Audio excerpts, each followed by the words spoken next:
豪先生，多謝主席。我哋有陣時咧會話一啲人係形左實右，又會話一啲人係形右實左。今日咧有好多好熱鬧，好多人都發言。我越聽咧我就越迷惑。點解咧？有好多嘅青年人就話要否決呢個方案。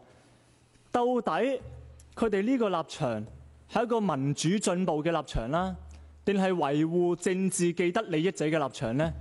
假如而家嘅政改方案被否決咗啦，到底係政治既得利益者佢哋嘅權力會更加鞏固，定係人民嘅權力會更加大呢？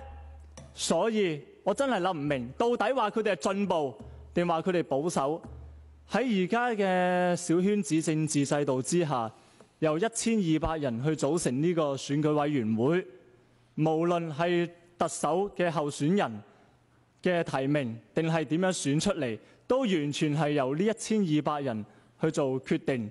但假如特區政府今次嘅政改方案通過咗之後，呢1200人佢淨係會剩返一個提名權，而市民就會有咗一個投票權，即係話而家嘅既得利益者喺方案通過之後，佢哋嘅權力將會大大咁樣削弱，而本身冇權力去選特首嘅市民，佢哋嘅權力會大大增加，一啲市民而家有嘅權力將來唔會減少，市民而家冇嘅權力將來會有。點解呢一個唔係一個民主進步嘅方案？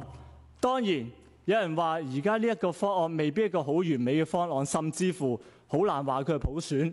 但我哋睇返美國嘅制度啊，你最多選民支持嘅總統都唔一定可以成為總統候選人喎。因為美國係用一個叫做選舉人票嘅制度，咁美國到底係咪叫做假普選呢？英國嘅首相市民同樣冇一個首相嘅提名權，甚至乎冇一個直接選首相嘅權力。英國嘅選舉制度又係唔係一個假普選呢？我舉英國同埋美國嘅例子。如果你唔尊重我發言權，你唔好話自己尊重民主啦，唔該。